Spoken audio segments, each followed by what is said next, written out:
I'm chairperson of Flow and co-founder of Mustang Socks. Over the last year, we have spent months cooped up at home, getting very little exercise. Our New Year's resolutions have taken on a little more weight in 2021. Our lifestyles became subtly sedentary, with no commuting, no travel, lots of working from home and remote learning. When our commuting patterns change, our workout patterns change. The fitness industry can definitely attest that. It's no more only about bikini body goals, because who knows when we're going on vacation next. The shift to virtual platforms has now increased access to different types of workouts. It also highlighted the need for balance between physical and mental well being. We have been pushed to think about health more holistically. In addition to physical well being, one's emotional, mental, and spiritual fitness has become a bigger priority. In this journey, it is important to love ourselves completely and wholly. It takes us women a long time to place ourselves first. Every time we say that we are the most important person in our own life, we're always afraid of backlash, something we should feel guilty about. It takes a long spiritual evolution to realize that these are the false messages. It is time for us to shift the paradigm. Let's begin today. Let's begin by placing ourselves at the top of the ladder, front of the line, and at the best seat at the table. I would like to thank all of you who have joined in today, and especially Malika, Deanne, Urmi, and Shan. We are truly inspired by the work you do and appreciate your time here. Before I hand over to my friend Ambika Gupta and Vice Chairperson to introduce our guests, a little bit of housekeeping. We request all those joining us to leave your questions in the chat box during the session, and we will have them answered at the end. Request your mics to be on mute and your videos on for better interaction. Thank you, everyone. Over to you, Ambika. Thank you, Lubaina. Good evening, ladies. I have the honor to introduce these dynamic women today, starting with Malika Parekh. Malika Parekh is a health and wellness expert, the owner of Physique 57 India, and founder of Fluent Health, a holistic program that combines nutrition, physical, and mental health for Indian women. She is thrilled to have brought this proven effective workout program to the country of her roots as a part of a continuing lifelong commitment to improving access to preventive and quality healthcare. Malika is now working towards establishing best in class medical infrastructure, both online and offline, across the country over the next few years. She will talk about her journey with Physique 57 and how the Physique 57 method is designed to help you in your fitness journey. Welcome, Malika. It's good to have you with us. Thanks so much. Deanne Pandey. Deanne, a wellness coach and fitness expert, conducts workshops and educates people on a holistic approach towards well being and is an author of 3 related books. Her wellness journey as a fitness trainer started 2 decades ago when she made yoga cool in the glam circles of Bollywood. Once you have a look at her Instagram feed, and you will be inspired to turn a shade healthier. A practicing health coach who walks the talk and a strong believer in being beautiful inside out. Fitness is a way of life for her and not just the hours spent at the gym. Welcome, Deanne. The haircut looks lovely. Urmi Kothari. Urmi, also popularly known as Coach Urmi, has a cumulative movement experience of over 24 years, starting from sports to Pilates, animal flow, calorie, and kettlebell training. Her journey from being an MBA to a professional dancer to being a fitness coach and now, a fitness coach, an entrepreneur, and now an energy coach. She is the founder of Kinetic Living since 2012. She believes that mental transformation starts with the body and that if one focuses on strengthening their mind and sharpening their body, good looks are just a side effect. Coach Urmi is the preferred partner for brands like Apple and Nike for their fitness endeavors in their markets close to home. Welcome, Coach Urmi. Coming to Shan, Adia Shan, the moderator for the evening. Shan Khanna is the founder of Networking Now India, a leading online platform that connects entrepreneurs and focuses on business enhancement. Shan has been in the events industry for over a decade and an entrepreneur since the age of 15. Thus, she has a great perspective on the industry and strives to create a safe, supportive community for business through Networking Now India. She also supports the voice of niche designers through her second venture, Spicy Sangria Events. At Spicy Sangria Events, she meticulously handpicks niche designers and helps them grow exponentially. Welcome, Shan. Over to you. Thank you. Thank you so much. Thank you for that lovely introduction. And I'm so excited to be here and honored. I think I'm going to learn so much as well. Malika, Dian, Urmi, excited to actually ask you these questions that I've planned because I think I will learn too, along with everyone else on this Zoom call. So let's begin. I hope everyone is on mute. It just makes it a lot easier, like Lubaina said. Dian, I'm going to start with you because like she said, you have made yoga cool. And I want to start by asking you, you've been one of the first fitness trainers in India, somebody who's really brought awareness to being healthy in a different way. Everyone who follows you on Instagram knows exactly the kind of life that you believe in, what you were telling us before we began. Can you tell us a little bit about how you got here? Because I feel like Indians have a very set mindset in terms of that the gym is for bulking up and the gym is for weight training. So how did you really get here? How did you begin? Tell us about it. Mine's a really interesting story. I mean, at the age, I come from the era where Jane Fonda was really famous. And we just had video cassettes and we used to wear leotards and leg warmers and work out. And those cassettes, my older sister Alison used to model and she used to buy those cassettes. And when she used to go for a modeling job, we used to just open her cupboard quietly, take those cassettes, wear our leotards and work out, and that was a really very young age of 12 and 13.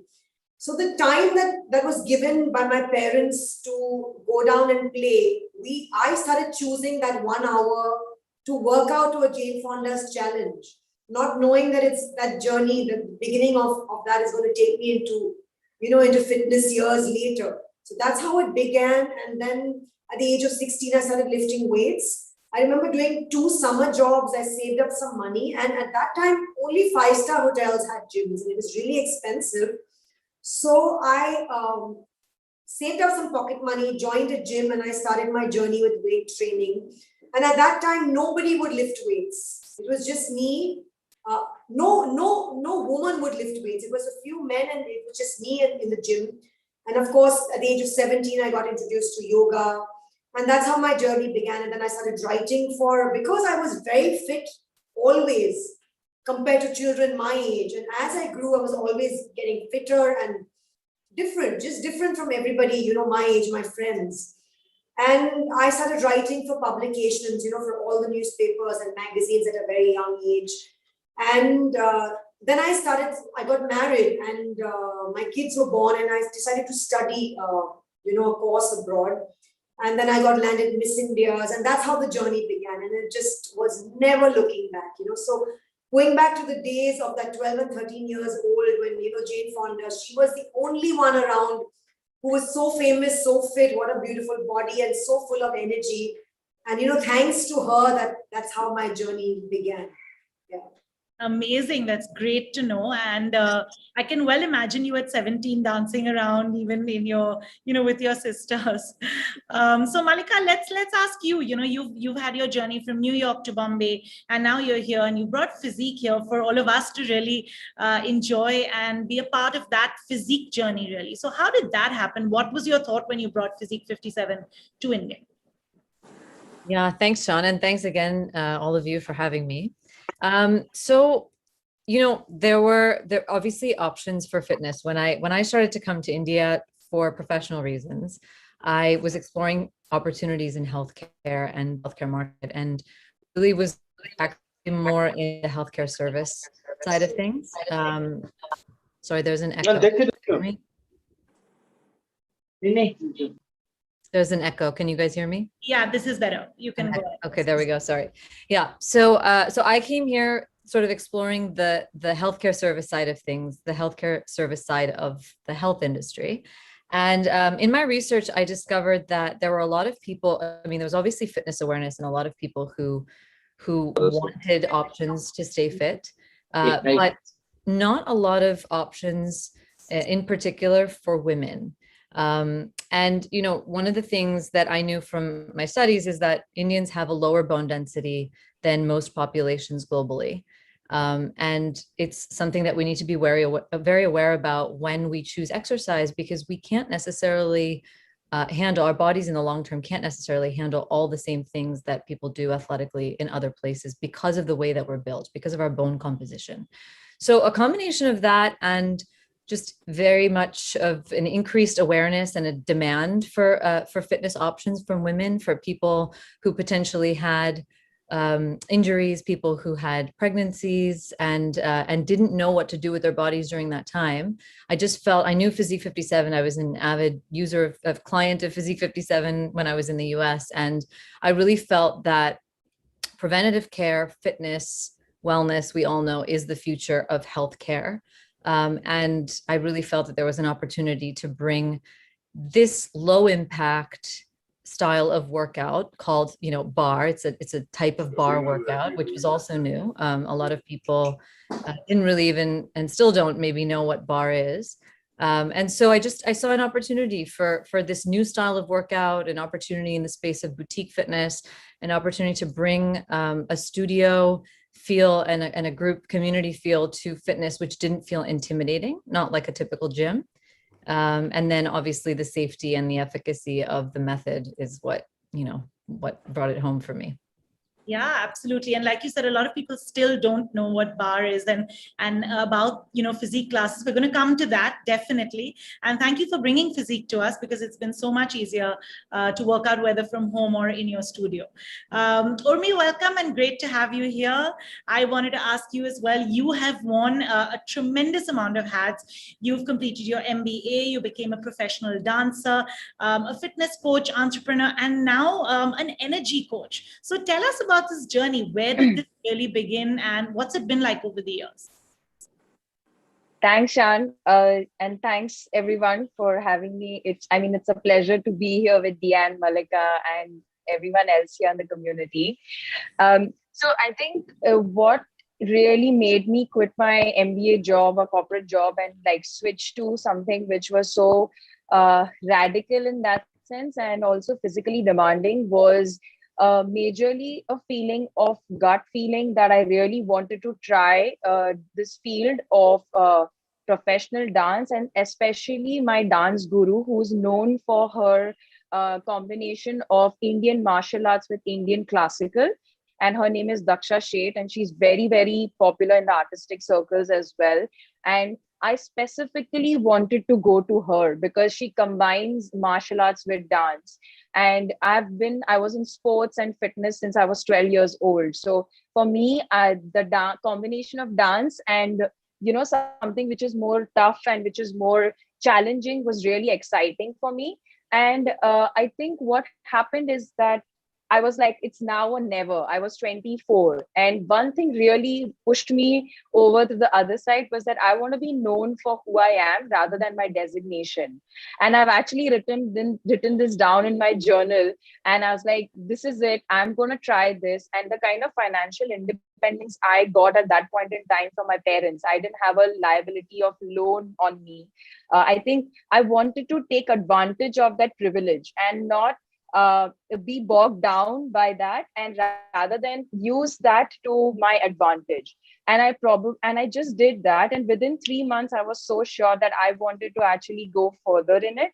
And then post that, when I came back to I'd hit like, sort of, for me learning is very important. Like my whole life I enjoy learning. I thrive on learning new things, new concepts, new skills, be it in fitness or be it in philosophy as well.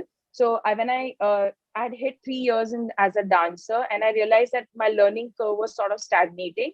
And that's when I decided to move back to Bombay. And everyone was curious as to, what are you doing? You're doing all these a very spiritual based dance theater, and you're traveling all over the world performing, representing India. So I was like, okay, let's try something. And I wanted to combine, I didn't want to teach dance, I wanted to make it my own. And that's when I combined sports, body weight movement with a lot of awareness of the breath that I got in my dance theater practice. And I realized I also enjoy teaching. So that's how I started Kinetic Living. And then I started certifying myself, and I literally did an MBA equivalent of all my fitness certifications. So that's how I became a master trainer. Post that, I still again continued to learn. And that's when my journey brought me to putting up a studio. That's how I became an entrepreneur. And right, going from people's houses as a personal training coach to becoming one of the most prominent studios especially in Khar, Bandra, the hub, fitness hub of Bombay. And then having support of brands like Nike and validation from brands like them that you are a good coach, and doing trainings for them really like gave me a big boost to sort of, go out there and verbalize my concepts. And then in the last 2 years, I have gone through a big journey myself of personal growth, learning, burnout. And that's how I've started exploring in fields of especially related to Tantra, like Tantra yoga, related to masculine, feminine, related to a lot of psychology concepts. And that's how I've, sort of gone into this energy coach, wherein I'm also learning a lot and I'm helping other people where they're combining fitness and that awareness element into their lives. Yeah. So, yeah. Awesome, Urmi, this is great. Your journey started off as a dancer, and here you are. I think it's so nice that you're combining the two and really bringing that to the people that you're making a difference in their lives. So thank you for being here. Deanne, I want to ask you, I've actually just finished reading your book. You've released a new book called Balance. And, you talk about your wellness principles, something that you've been following for years, but you just pen them down for others to also read about them. So could you tell us a little bit more about these, principles you've been following for a period of time? Okay, so my journey with writing, of course, because I'd done so much in the set up a gym, which was over 3 floors, and then I remember importing Brazilian workout gear. I started that business because at that time there was not much of workout gear in India. Then I just said my bucket list, let me start writing books, because how can I create awareness and educate people in larger numbers than just having my gym, I had a few hundred people who I was training. And so of course, my first book was born, and I decided to write it on stress because, everybody would come to the gym with, some stress or the other, and they would go back happy. So I wrote the first book, and I connected stress and what it does to the body, and, connected to fitness, to yoga, to meditation, to nutrition, and so much more. The second book, of course, I was ready to write a book on, a guide on fitness, which is for men and women, which is everything. It's something like it's a fitness Bible. You can educate yourself reading the second book. And then 5 years ago, I studied from a school in New York to be a health coach, because I started my journey in fitness so young. So I started experiencing a lot of positivity, happiness, health, wellness, positivity in the mind, my yoga, and so much. My life started changing at a very young age. So I decided when I I studied to be a health coach, and I started health coaching. I said, if ever I write a third book, it's going to be because my wellness journey, what changed me, so many years, I'm going to share it with the world. And that's how the third book was born. And I started writing it 4 months before we even knew a pandemic was going to hit us. We didn't know that this virus is going to hit us and it's going to change lives and change the world. And I continued to write, and of course, I was fortunate that Penguin House decided that it's a book that everybody requires at this point of their life. So we're going to publish this book. So of course, it got published last year in December, and it instantly started doing really well, because I started getting a lot of messages, a lot of DMs, Instagram, emails, and so much more, that how it's changing people's lives. So to make a long story short, it's about, primary and secondary foods. It's secondary foods are what you eat on your plate. The world at that point and still is obsessing with diets. And for me, I always ate like my grandparents ate. I don't believe in diets. I've never dieted. Even though there are about 100 theories, diets that are very scientific, that work, but there was a part of the world that was getting very obsessive. They were going on ketogenic diets for like 2 or 3 years, and they were obsessing about being skinny and thin and jumping from one diet to another. And then I said, I'm going to write a part of the book to explain why diets don't work.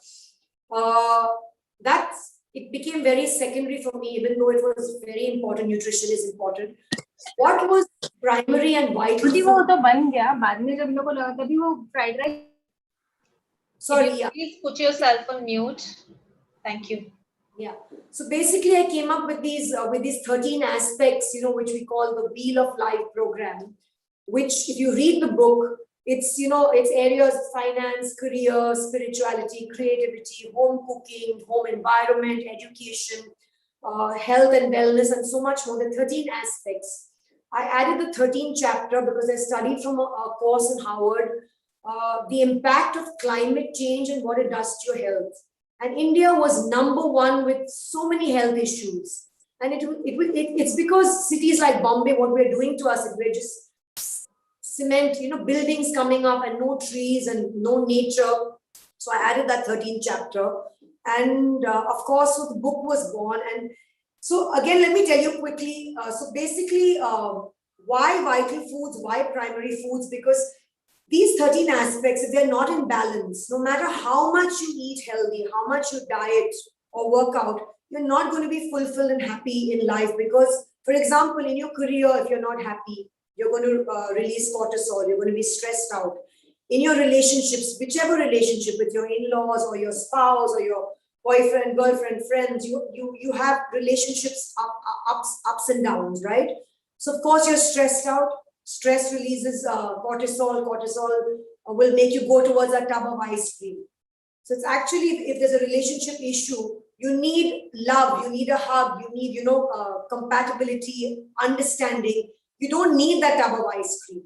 So basically, as a health coach, I started explaining to people through my book also that how you, with small, easy tips, nothing complicated, you can balance these aspects in your life. The joy aspect, how you need to enhance that, the spirituality, the creativity aspect, home cooking, because we love to go out and eat so much. When you can prepare food in the house and eat healthy food.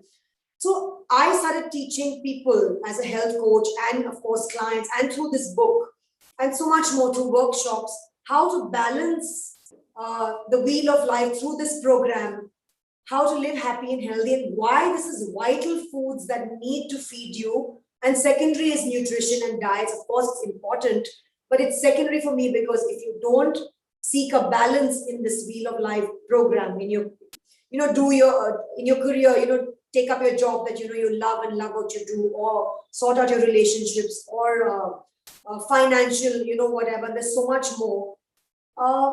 That's why I wrote this book, and I think it's a must read for everybody because it teaches you a lot. Very simple, easy to do, tips. Yeah, I mean, I really enjoyed reading it, Deanne, and thanks for telling us a little bit more. If there's someone who hasn't read it, definitely check it out because it's very easily explained. So Malika, I want to ask you, everyone says have your business plan in place before you start your business. It's, of course, it's the done thing, right? What was it like for you bringing an international brand here? Were there any surprises along the way that did not match the plan you had in mind? What was that really like? Did you have any surprises once you began? Yeah, absolutely. I think, any entrepreneur will say that there would be many surprises and many unanticipated events that happen along the way. So like any entrepreneur, absolutely experienced some surprises. I would say the biggest surprise was the fact that I had my twin girls 6 weeks before we launched. So I literally had 3 babies in the matter of 6 weeks. So that kind of, put me on a tailspin. But somehow all of the chaos I had no option to do but just stay balanced, I guess, in the middle of all that chaos. So that was a sort of curveball in the entire journey. But I would say in terms of bringing an international brand to this country, one of the things that I hadn't anticipated, which, in which I've learned through the couple of years that we've been in business, and it was a very pleasant surprise, a pleasant lesson to learn, is that no matter how much we may get excited about global brands and international brands and things that exist in other parts of the world, and as much as we may be excited to globalize in that sense, even as an industry, I think it was so refreshing to see that at the end of the day, when it comes to something like fitness and wellness, it's so personal. And at the end of the day, you have to be able to look at a brand and connect and relate to the people and relate to the coaches. And you have to be able to approach it, and it has to feel accessible. And it has to feel like there are other people there like you, who are built like you, who understand your lifestyle, who understand your culture, who understand the pressures that you go through. And, I of course, everybody has, when you take an international brand and you bring it to a different market, there's obviously localization that happens. I was just refreshed to see that at the end of the day, Indians wanted to maintain some of the things that we are used to and very proud of. And we're not, we didn't have a bunch of clients who were just looking to lose a ton of weight and get really skinny. I mean, everybody talks about, we are built in a certain way in which we're proud of. We just want a form of exercise in which we can celebrate our bodies as opposed to punishing them for what they can't do. And that's what the brand stands for. That's what Physique 57 really prides itself on. It's a method that, focuses on celebrating what you can do and has a sense of empowerment about it. It doesn't, the nature of the workout is not to put you down. It's not that boot camp sort of philosophy. So you don't get that when you're in a class, and anyone that's done a class knows that. But it was refreshing to see that people really, when it came to something so personal, people wanted to connect. And once you connect, and once you're able to connect to the faces of the brand and the trainers, at the company, then you're able to continue to repeat that habit. You're able to continue to come back because you can connect, and because it's much more approachable that way. So that's one of the things that I learned that I was quite surprised about. We were all excited about the international aspect and how we marketed that international aspect. And it came down to just speaking to our Indian audience, and that was refreshing. Yeah, that's lovely. And having twin girls 6 weeks before, my God, that's really challenging, but hats off to you. Absolutely hats off. I actually got I got a call from Deanne both times. She's like, congratulations. And then congratulations again. What's going on? It's all happening so fast. The double whammy right there. Yeah, great. So Urmi, I wanted to ask you, actually, Deanne spoke about this earlier as to when she started. She was probably one of the only women in the gym, lifting weights. And Urmi, when you and I were chatting before this call, you did mention that how it was challenging for you, to be the only woman trainer really in this field when you began, or being the one in the room, right? How was that, what's this perceived gender gap that's there in this field, in this fitness industry? I wanted to ask you that one. And my second question would be, do women really feel more guilty taking time out for their workouts, saying, hey, I've taken an hour off today and this will be my workout time, no one disturb me? A lot of women don't do that. Do you feel that as well? Could you just touch upon both these points? Thanks, Shan. So I feel being definitely in the fitness field, especially when it comes to a little bit more intense training, like having women leaders is quite uncommon, I would say. Having said that, I feel it's, like I said before as well, when we were chatting earlier, it's the mindset that we enter with, that room with. And I think that's what really can make or break your connection with the people in the room, whether it's men or women. Honestly, for me, from my perspective, it has not mattered a lot before, because thanks to my upbringing as well, I was also into theater and I had a lot of confidence because I also knew what I was talking about. It's not like I entered the room and I was clueless about the concepts. So I think for me, bridging that gender gap is also a lot about the perception and about the mindset that you enter the room with.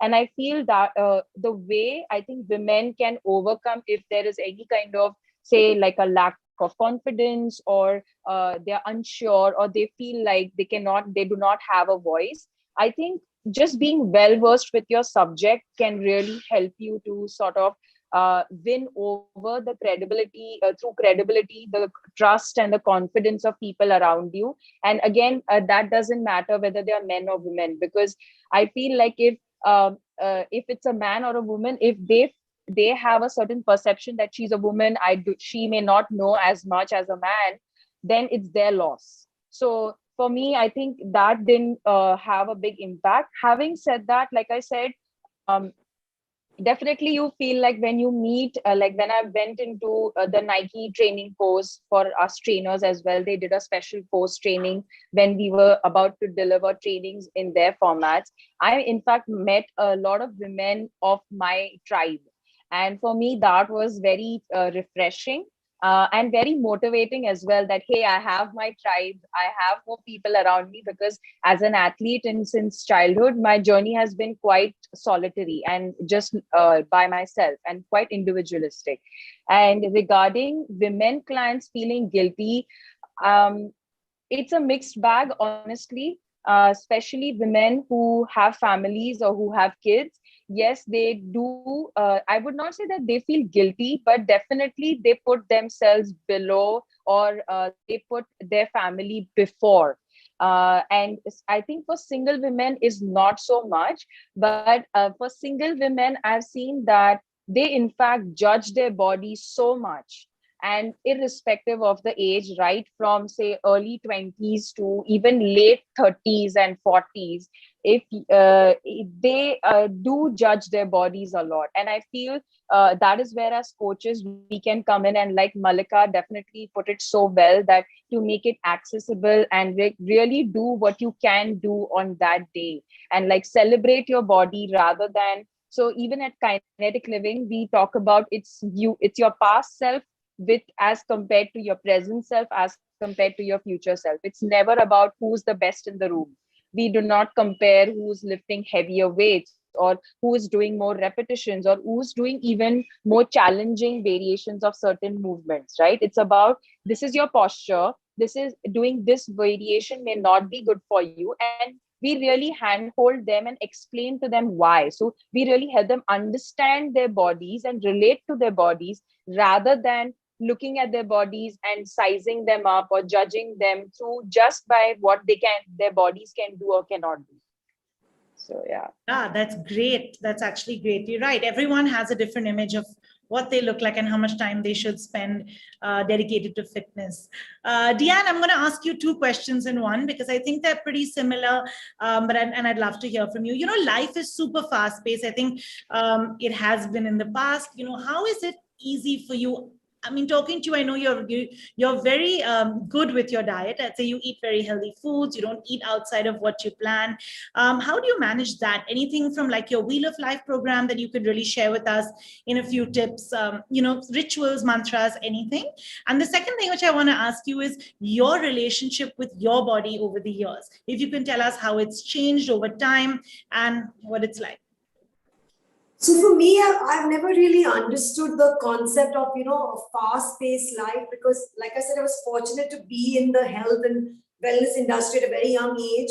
So at a very young age, I started realizing you can be very productive and yet live a slow life. When I mean slow life, I don't mean lazy or whatever. I would take time out, self-care. If I'm in the industry, I need to walk the talk. So I would wake up, my breakfast was always healthy, my workouts were first.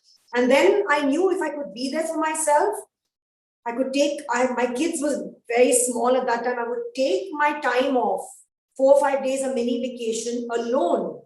I would make it a point. I always gave myself importance. It's not being selfish. Because if you can give yourself importance to your health, your mind, body, soul, you can, if you are happy from within, you can be the best mom, the best wife, the best friend. You can be there for the world. You can be there to gift what God has given you, you know, your gift of your knowledge, your wellness, whatever. So I learned that at a very young age. And because I could be there for myself first, I could say no to my husband, to my friends. and put myself first, my health, my whatever. And that is where it all began. It all began, being positive, happy. And when I was feeling that I was burning out, and that is one of the reasons why I shut my gym. I was like #1 in India, the peak of my career, and it was getting so much. And I said, this is, do I want the money? Do I want to be this ambitious, or do I want happiness and real health? At the peak of my career, I shut my gym down after 7 years. It was a beautiful gym over 3 floors. And when I look back, it was the best decision of my life, because what I'm trying to say is living a slow life, but yet productive, and then knowing where to stop, knowing where you come first, your health, state of your mind, your mental health, your body, whatever, because you can't have it all. And being in the wellness industry, I had to walk the talk. I had to be an example that either it's money and ambition and fame and all of that success that I want, it comes with a lot of pressure and stress. Or is it that I stop here and I've been there, done that for 20, 22 years, and I get into more of my yoga, educating people through books, and being there for my work when I choose to, when I want to. So I think if I answered your first question, I think that's... Yes, you did. To say, I always give self-care, self-love the most important. That's why I was always physically and mentally very strong as a woman, for my kids, for my friends, for my husband, for all the ups and downs as a woman as you go. When your life throws things at you, sometimes you can't take it. But because of what I did earlier, I could deal with big issues, and all of us go through problems. There could be a death in the family, there could be financial loss, there could be ups and downs in your career, and you deal with it in a very calm ways, because you've given your mind that care, your health that care, your body that care. And I managed to do it really well. If I look back, there are times where a lot of ups and downs. And some people go through depression. I didn't go through any partying or alcohol or drinks or any of that. I managed because I gave myself priority, self-care, mind, body, soul, and everything. Answering your second question, of course, when I was younger, we're always thinner, skinnier, but always a very mesomorph kind of body, very muscular, always very, full of muscle, always. And of course, there were times people would call me a tomboy, and, it never really affected me. And of course, I went by and my body started changing. Of course, it does change, but it never really affected me. Like I said, answering your first question, I never had insecurities. I never needed validation from people, and if there was a negative, like she's too bulky, she's too whatever, I felt good. I felt good about myself. I felt full of energy. I could do so much more than somebody half my age. And I didn't require validation from society or people, even though I was bulky and big. At the age of 50, I'm going to be 53 soon. At the age of 50, I became the strongest and fittest. I couldn't do a single pull-up.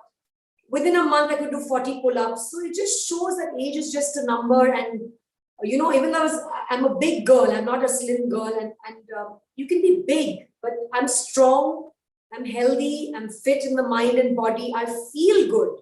My energy levels are like high throughout the day. Like it's tough for me to fall off to sleep sometimes. And that is what matters. You feel good about yourself. It's not about external beauty and, having a six-pack and being skinny, thin. And it's all about feeling good about yourself in the mind, body, and soul. So it never really made much of a difference. Yeah. Amazing, Deanne. I mean, the two most important things I can say is that one, yes, we do forget to put ourselves first. That's a very, very important thing. And you can do that whatever role you're playing. And you do not look 53. So pull-ups also, 40 pull-ups. I mean, I can't do it this age. So kudos to you. Thank you for that advice. I think it's really, I can see a lot of people whose videos are on smiling. Please don't forget to leave your questions in the chat box, because I will be asking them soon to all our speakers. Moving on to Mallika, I want to ask you, I know a lot of us speak about Physique 57, even when I did my first class. Not many of us know what the bar class is. Now let's hear it from you, since we have you here today. What is Physique 57? What does it do for one's body? And if you could just explain it to us in a little detail. Yeah, absolutely. Happy to. So Physique 57 is a a 57-minute workout. Okay, so the idea is that you can do the workout in under an hour. You get your cardio, strength training, and stretching all within that 57 minutes. And it is a type of bar workout. So it uses a ballet bar as an apparatus when you're in the studio and you're able to access a ballet bar. And the ballet bar allows you to do a combination of isotonic and isometric movement. So big and small movement, which is choreographed in a very specific way, backed by science, vetted by all kinds of brilliant physicians, to make sure that your body experiences the right kind of muscle confusion to give you results. And the results are more about sculpting and toning. It's not, we don't talk a lot in our brand about weight loss, but of course, when your heart rate is hitting certain levels and you're getting your cardio, strength training and stretching, you will of course see those results as well. But we are much more about strength. We stand much more for strength and sculpting and toning and just strength overall, just being strong. Specifically bar, targets a lot of muscles that are very specific to women. So we all say, and I'm sure all of the Diane and Urmi would agree with me. We all say that there's nothing that men can do that women, can't do. We can do everything a man can do, but there are plenty of things that women can do that men can't do.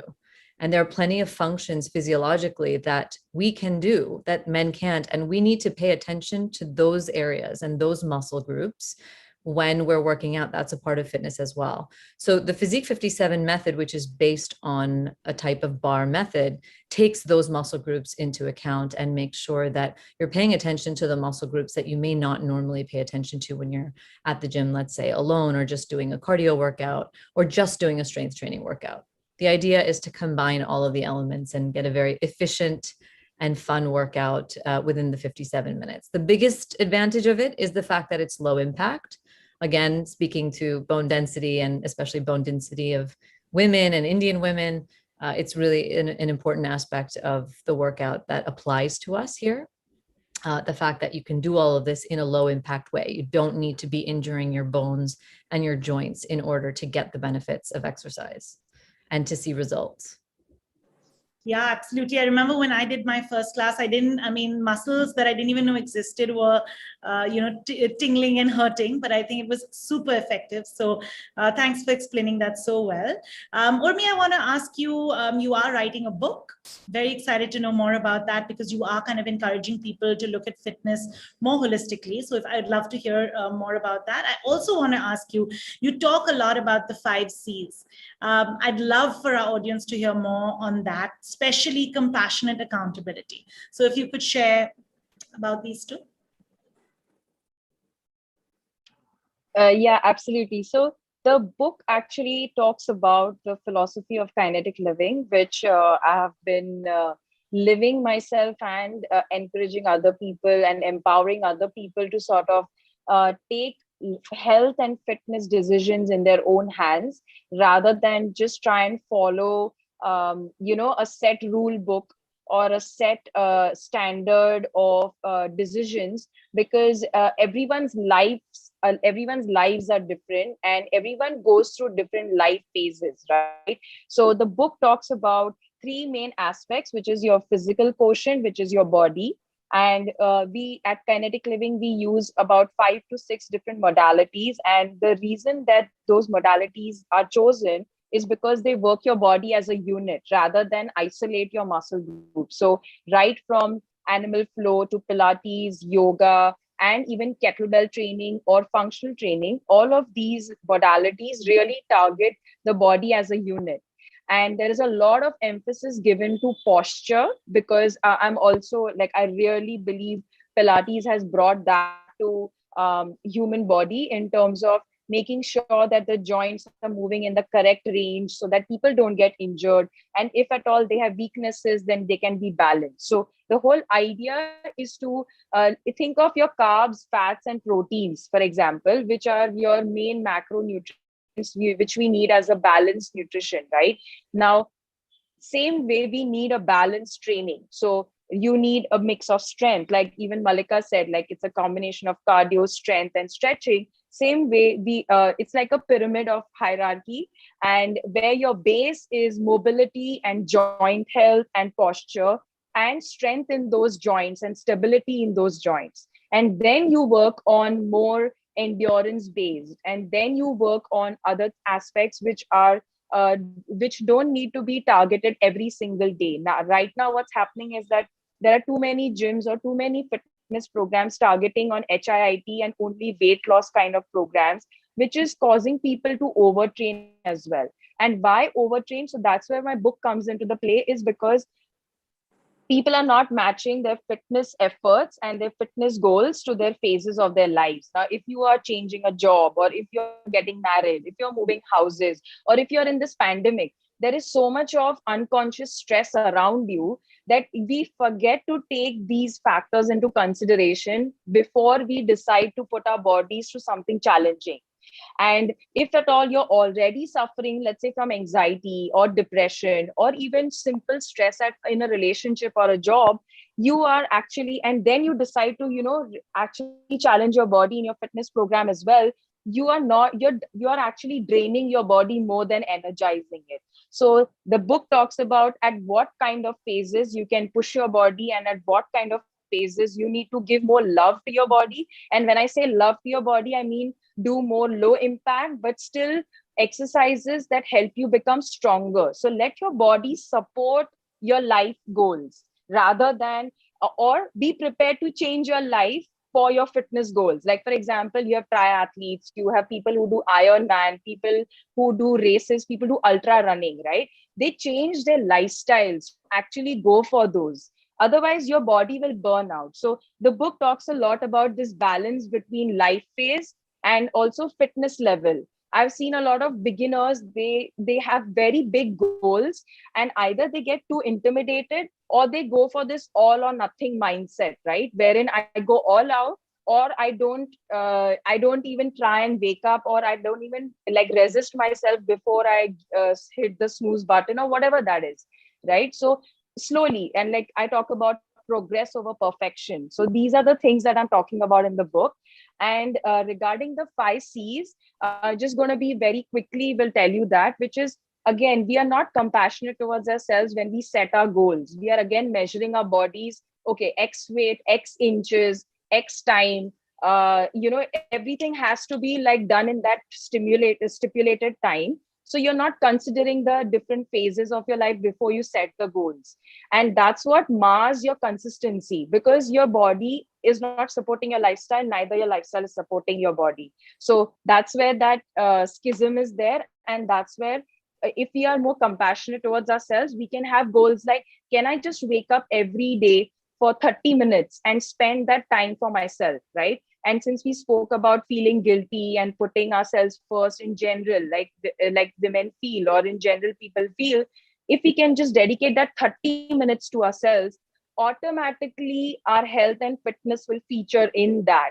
When those 30 minutes are dedicated without a screen, without conversation, but just being with ourselves. Can we just be with ourselves, right? So that is where consistency comes in. And once you have created that space, right, that mental space for those even 30 minutes, then you can think of creative ways to actually stay engaged with your mind and body. That's when you'll realize that maybe I don't like running, but maybe I like going to the garden and, gardening. Maybe I like doing something else, which is physically active. Maybe I like climbing stairs up and down, and I don't like lifting weights, right? So that's where you get creative about different ways of keeping yourself fitter and healthier. Maybe I like to make a smoothie bowl today and not eat eggs. Or maybe I like to eat a muffin that's made with my own hands, because I have those 30 minutes, I can do something, right? So that's where your creativity comes in. And the last is, the more you explore and the more you judge yourself lesser, right? Which comes from that self-compassion, you will get clearer and clearer about your path. So that's clarity. So, and the more clear you get, you will, like Deanne also said, and so much respect to you about that, you didn't care about, like you shut your gym at the top of your career right? I mean, if you would have thought about what other people would have thought, then it would have affected your decision. So I think just having that clarity of thought makes so much difference, because there's a saying that the world will, give way to a man or a woman who knows where they are going. And I feel like if we have that clarity, then no one can change or no one can affect us, right? Because we are so much connected with ourselves. So compassion, consistency, creativity, clarity, and then inner connection, right? So these are the 5 C's of change. Once you're connected with yourself, and I think that's where my journey is also. I quit my MBA career. My friends were like, how are you doing this? I'm like, I know this. I am doing this.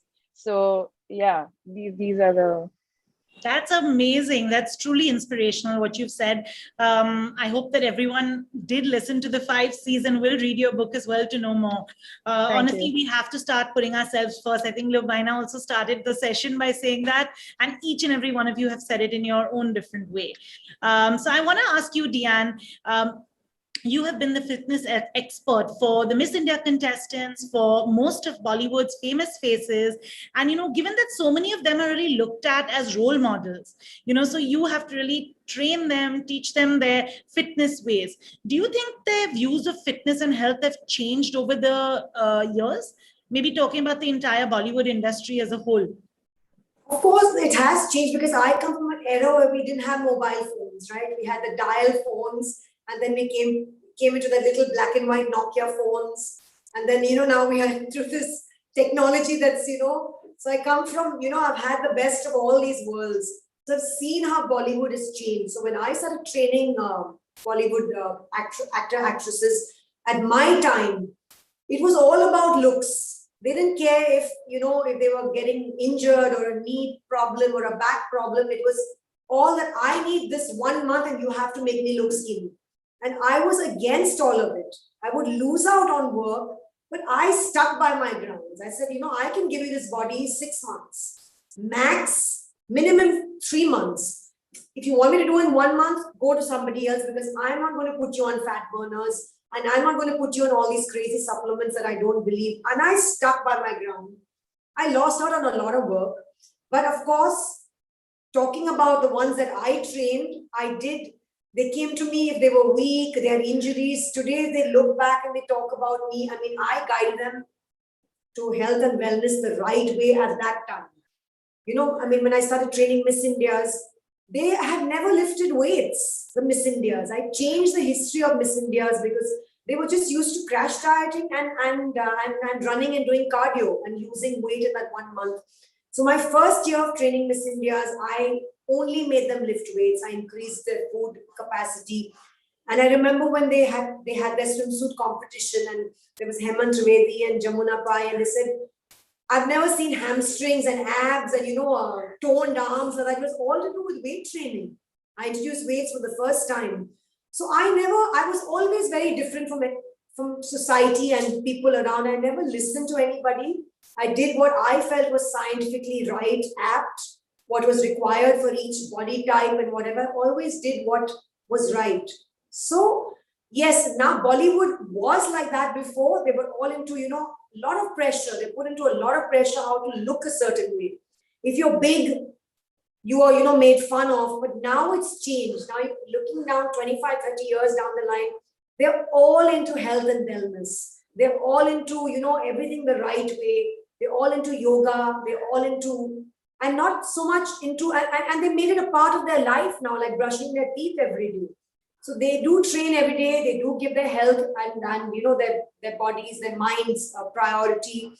It's not like what it used to be. It was always about aesthetics, a lot of pressure and a lot of injuries. They had to perform on stages, with knee issues, with back issues, with thyroid, with so many health issues, because I used to take health tests, right? Their medical history before.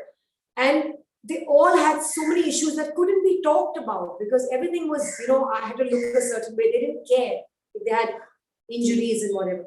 But now it's changed, and it's taken 5 or 6 years. It's changing, a lot. And now it's all into health, wellness, veganism, organic food, good supplements, no chemicals in your food, no chemicals in your skin supplements, and so much more.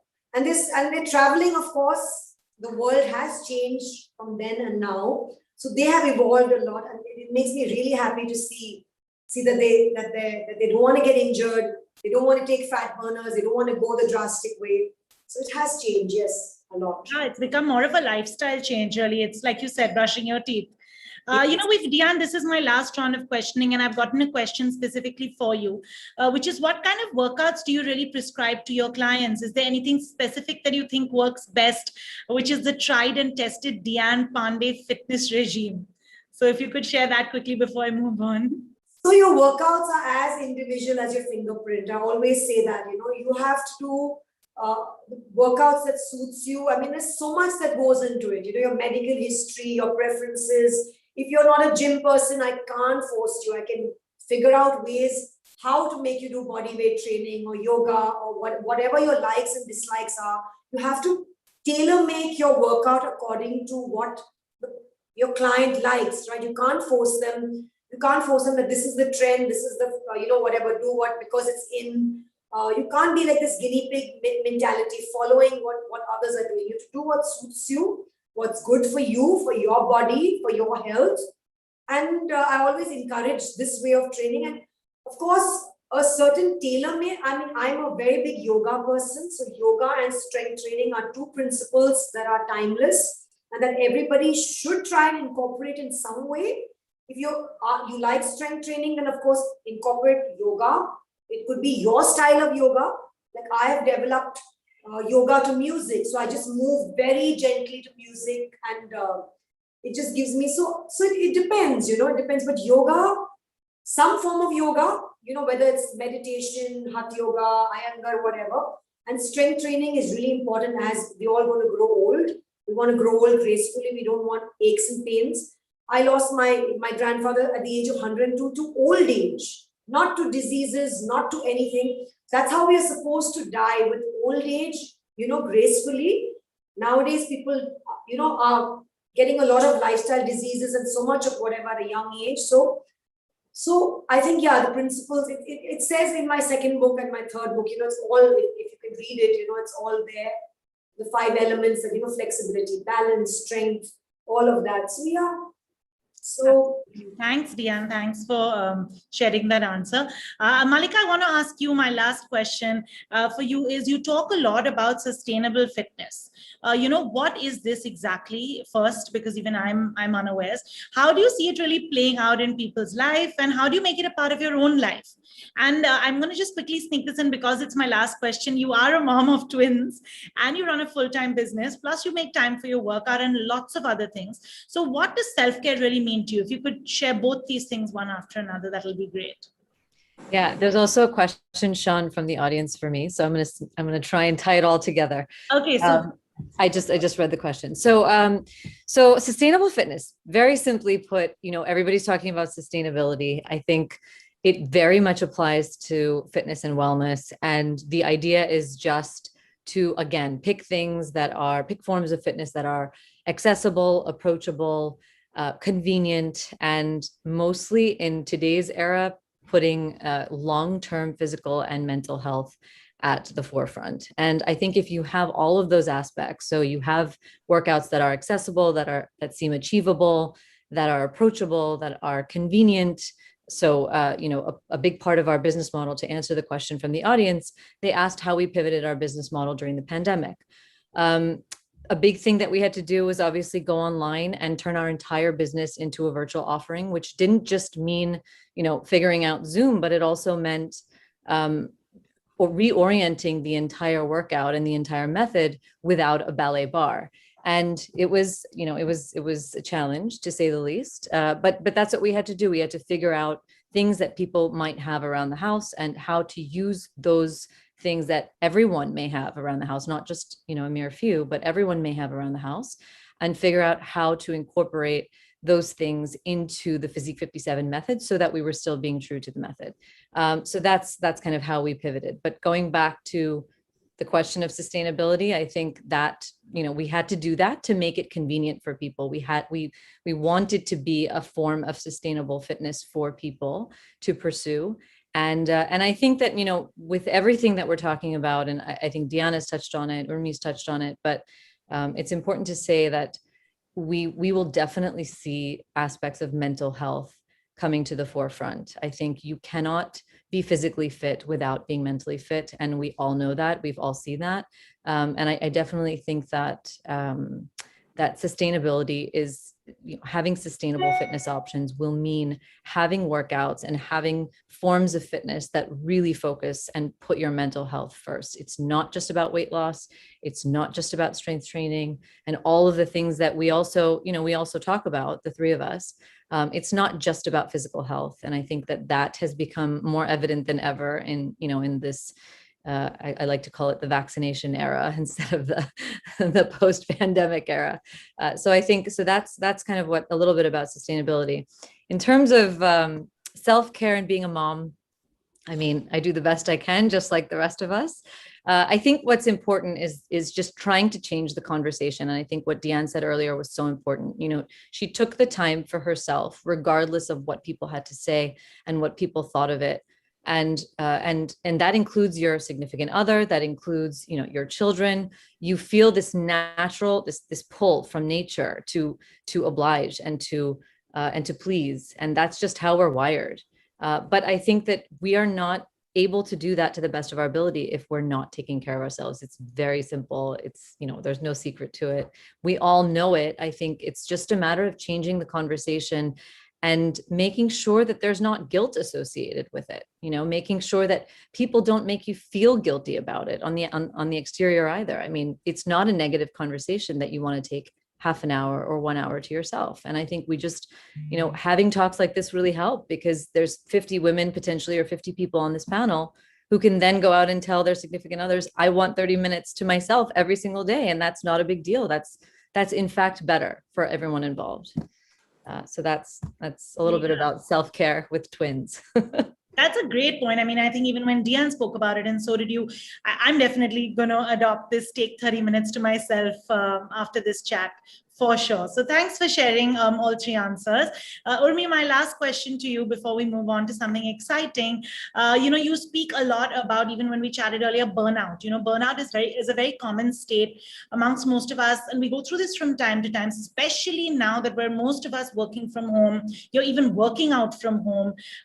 Everything's happening in one space kind of. So if you could just tell us what we could do to kind of avoid that, that's one. And the last question I have for you is, I've noticed that you also encourage your clients to take what they learn at the gym to their lives outside. If you could touch upon that too. So I think I'm going to answer the second question first, because that will sort of pan out into this first question as well. Is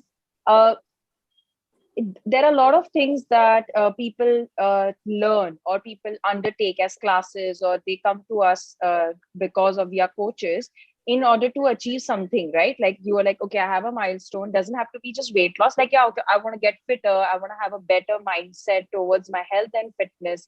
It could be multiple things.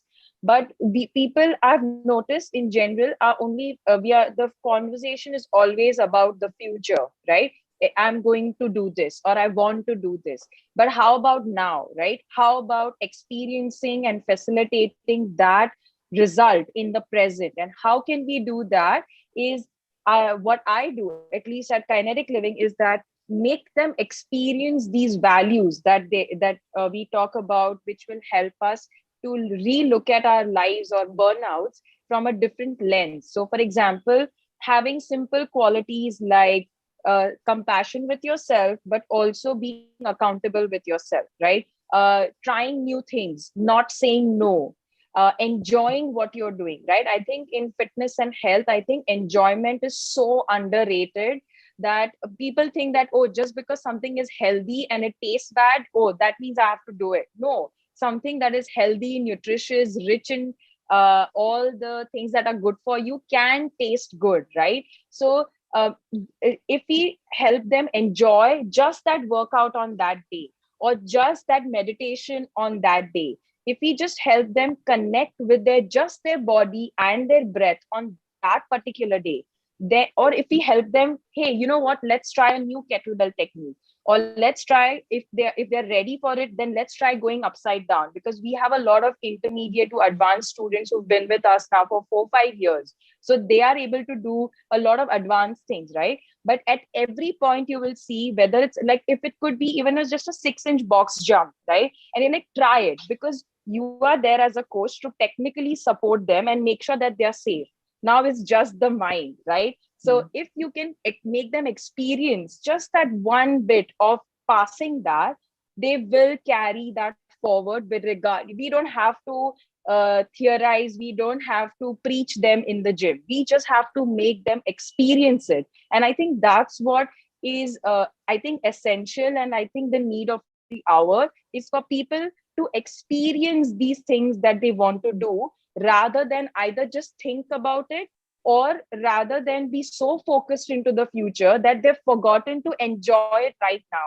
So I keep telling my students also, like, enjoy your workout. It's okay if you do 5 less reps, but you need to enjoy it. If you do it well, you will be fine, right? So that is one. And talking about the same concepts of enjoyment, compassion, accountability, encouraging each other, right? Like, unfortunately now in the online setting, that encouraging has reduced a little bit because the connection is lesser, but I try to drive that community connection via WhatsApp or via our internal community groups, where people are encouraging each other as well, right?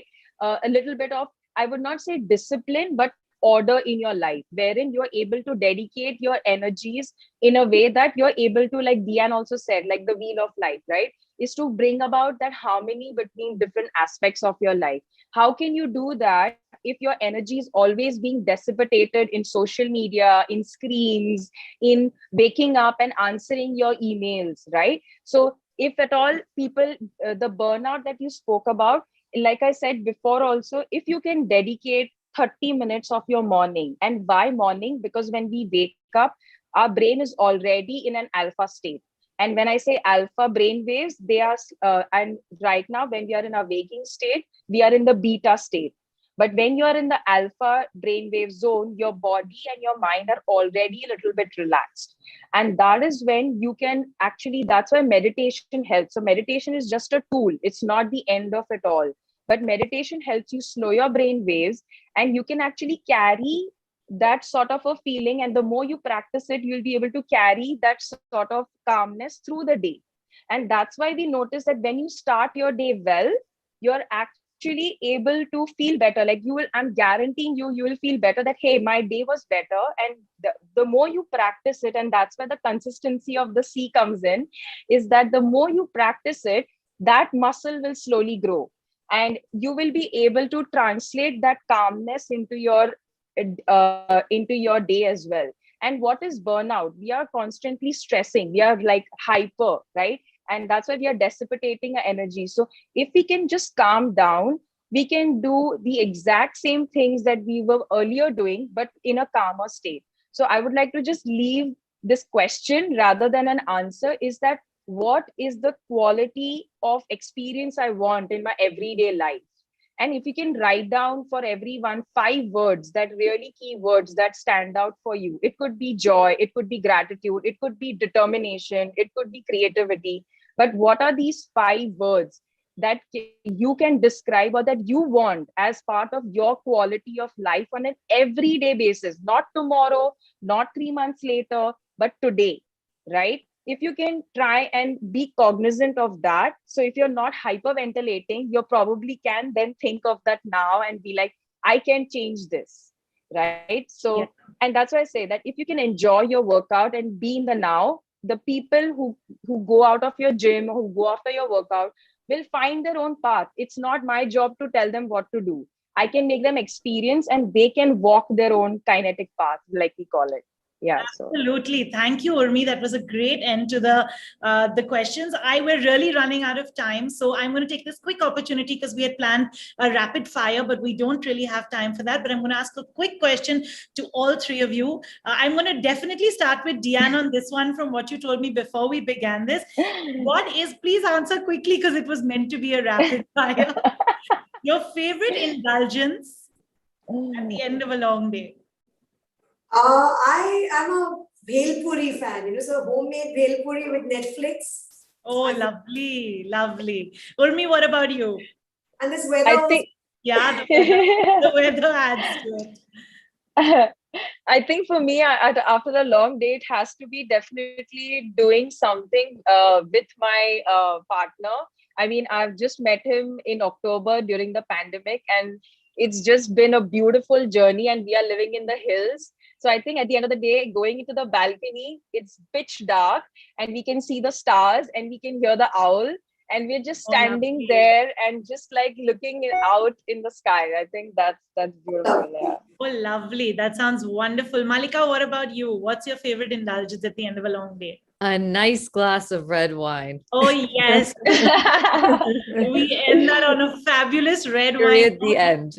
Yeah, thank you so much, lovely ladies, for chatting with me. Lubaina, over to you. Thank you for this. Thank you. Thank you. There's so much we could relate with, and to end it with the relatable red wine. Thank you, Malika. that Glad to be of was a service. cherry. You had to slip that in. On that note, I will hand over to Tamina for the closing remarks and the vote of thanks. My senior vice chair, Tamina. Tamina, over to you. Thank you, Lavina. The best and the beautiful things in the world cannot be seen or even touched. They must be felt by heart. Thank you is one such prayer amongst them. I consider it as a privilege to propose a vote of thanks on behalf of Flow Mumbai to all the panelists who have been a part of this successful event. What you focus on expands and the ripple effect touches others around you. When you start focusing on positive things and express gratitude, daily your entire outlook changes and more of the same flows back into your direction.